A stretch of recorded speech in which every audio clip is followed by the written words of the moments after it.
Hi, இன்றைக்கி ஒரு video பார்ப்போம் வாங்க. என்னோடய சேனலை வந்து ஃபஸ்ட்டு சப்ஸ்கிரைப் பண்ணிவிட்டு இந்த வீடியோவை வந்து ஃபுல்லாக வந்து பாருங்கள். ஃபுல்லாக பார்த்தா தான் உங்களுக்கு வந்து அந்த குவான்டிட்டியில் வந்து கரெக்டாக வந்து தெரியும், எப்படி செய்யணும்னு தெரியும். அதுக்கு முன்னாடி வந்து நான் என்னோடய இன்க்ரீடியன்ஸ் லிஸ்ட்லாம் வந்து சொல்லிடுறேன். ஃபஸ்ட்டு வந்து ஆயில் எடுத்துக்கணும், அதுக்கப்புறமா ரவை, கேசரி பவுட்ரு, அதுக்கப்புறமா சுகரு, முந்திரி, திராட்சை, ஏலக்காய் பவுடர் இதெல்லாம் தான் தேவைப்படும். இதை வச்சு வந்து நீங்கள் கண்டுபிடிச்சலாம். இன்றைக்கி வந்து நான் கேசரி தான் செய்ய போகிறேன். ஃபஸ்ட்டு ஒரு கடாயில் தேவையான அளவுக்கு வந்து ஆயில் வந்து ஊற்றிக்கோங்க. ஆயில் ஊற்றிட்டு நல்லா கொஞ்சம் வந்து ஹீட் ஆகிட்ட அப்புறமா ரவையை வந்து ஆட் பண்ணிக்கோங்க. வறுக்காத ரவை தான் வந்து நான் ஆட் பண்ணுறேன். ரவையை ஆட் பண்ணிவிட்டு மைல்டு ஃப்ளேம்லேயே வந்து நல்லா வந்து வறுத்துக்கோங்க. வறுத்துட்டே இருங்க கைவிடாமல். ஏன்னா வந்து கொஞ்சம் நீங்கள் தீ வச்சு அதிகமாக இருந்தாலுமே அது தீஞ்சு போயிடும். அதனால் வந்து ஸ்லோவாகவே வந்து வறுத்துட்டே இருக்கணும். பாருங்கள், கலர் வந்து ரொம்பவும் டார்க்காகவும் ஆகக்கூடாது, தீஞ்சு போன மாதிரி இருந்தாலும் வந்து டேஸ்ட் வந்து நல்லா இருக்காது. அதனால் வந்து லோ ஃப்ளேம்லேயே வந்து வறுத்துட்டே இருக்கணும்.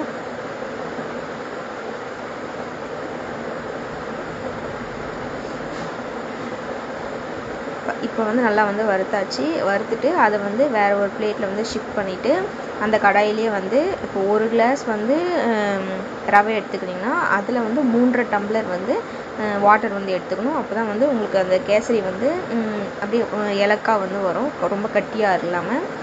இப்போ அந்த தண்ணி வந்து ஊற்றியாச்சு. அதில் வந்து சின்னதாக ஒரு பிஞ்ச் ஆஃப் சால்ட் வந்து ஆட் பண்ணிவிட்டு அதுக்கப்புறமா உங்களுக்கு தேவையான ஃபுட் கலர் வந்து ஆட் பண்ணிக்கலாம். நான் வந்து இன்றைக்கி எல்லோ கலர் தான் வந்து ஆட் பண்ணுறேன்.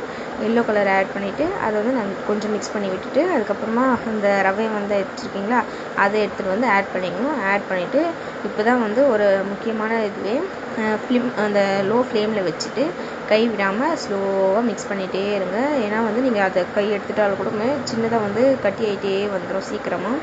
அதனால் நல்லா வந்து மிக்ஸ் பண்ணிகிட்டே இருங்க. உங்களுக்கு எந்த கலர் பிடிக்குமோ அந்த கலரை வந்து ஆட் பண்ணிக்கலாம். இதில் வந்து நீங்கள் ஃப்ரூட்ஸும் வந்து ஆட் பண்ணிக்கலாம். இப்போ எல்லோ கலர் போட்டதுனால நீங்கள் பைனாப்பிளும் வந்து ஆட் பண்ணிக்கலாம். என்கிட்ட இல்லாதனால நான் எந்த ஃப்ரூட்ஸும் வந்து ஆட் பண்ணலை, நார்மலாக தான் வந்து ஆட் பண்ணிகிட்ருக்கேன், சுகர் போட்டு மட்டும். இப்போ வந்து சுகர் வந்து எந்த அளவுக்குனா 1 கப்பு ரவை, 3.5 cup water, 1.5 cup sugar add பண்ணணும். சுகர் வந்து ஆட் பண்ணிவிட்டு திரும்ப வந்து மிக்ஸ் பண்ணிகிட்டே இருக்கணும். நீங்கள் வந்து ஒரு நிமிஷம் கூட அதை வந்து கை வந்து எடுக்கக்கூடாது. கை எடுத்துட்டிங்கன்னா அதில் வந்து ஃபுல்லாகவே வந்து கட்டியாகிடும்.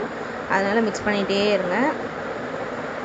சுகர் வந்து உங்கள் தேவையான அளவுக்கு ஆட் பண்ணிக்கோங்க. எங்களுக்கு வந்து நாங்கள் 1.5 கப் அளவுக்கு சுகர் வந்து எடுத்துக்கிட்டேன். ரவை 1 கப்பு எல்லாம் ஆட் பண்ணிவிட்டு நல்லா மிக்ஸ் பண்ணிகிட்டே இருங்க. மிக்ஸ் பண்ணிட்டதுக்கப்புறமா உங்களுக்கு தேவையாக இருந்தால் இதில் வந்து கீ வந்து ஆட் பண்ணிக்கலாம். நான் வந்து கீ வந்து ஆட் பண்ணியிருக்கேன்.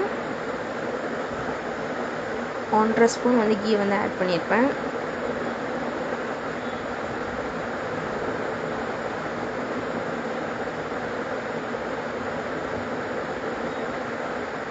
ஃப்ளேம் வந்து ரொம்ப அதிகமாக வைக்காதீங்க. அதிகமாக வச்சிங்கன்னா சீக்கிரமாக கட்டி ஆகிடும், அந்த ரவை வேக கூட வேகாது. அதனால் லோ ஃப்ளேம்லேயே வச்சு பண்ணுங்கள். அப்போ தான் வந்து நல்லாயிருக்கும், அந்த கன்சிஸ்டன்ட்டும் வந்து நல்லாயிருக்குமே. இல்லைன்னா ரொம்ப கட்டி ஆகிடும், நல்லாவே இருக்காது சாப்பிடவே.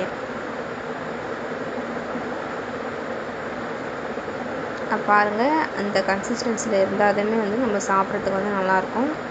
நீங்கள் ஃப்ரூட்ஸ் கூட ஆட் பண்ணிக்கோங்க வேணும்னா.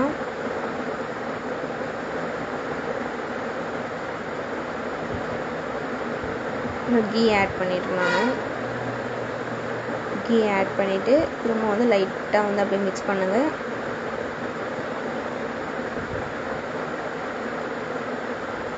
நிறைய பேர் வந்து ஆட் பண்ண மாட்டாங்க, ஏன்னா கீ ஸ்மெல் வந்து பச்சை ஸ்மெல் வந்து வரும்னு சொல்லிட்டு.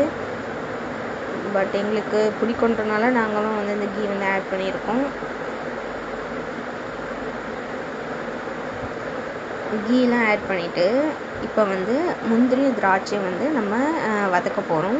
அதுக்கு வந்து ஒரு 2 ஸ்பூன் வந்து அளவுக்கு நெய் வந்து எடுத்துக்கோங்க. நெய் எடுத்துகிட்டு அதில் முந்திரி, திராட்சை, அப்புறம் உங்கள்கிட்ட ஏதாச்சும் ட்ரை ஃப்ரூட்ஸ் இருந்தால் அதையும் வந்து நீங்கள் ஆட் பண்ணிக்கலாம்.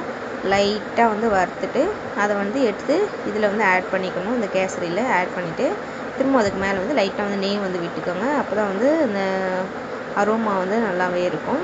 இந்த மாதிரி உங்களுக்கு நிறைய ரெசிபி வேணும்னா என்னோடய சேனலை சப்ஸ்கிரைப் பண்ணுங்கள், பெல் ஐக்கானை கிளிக் பண்ணுங்கள், ஷேர் பண்ணுங்கள் உங்கள் ஃப்ரெண்ட்ஸுக்கெல்லாம், அதுக்கப்புறம் லைக் பண்ணுங்கள். பாய்.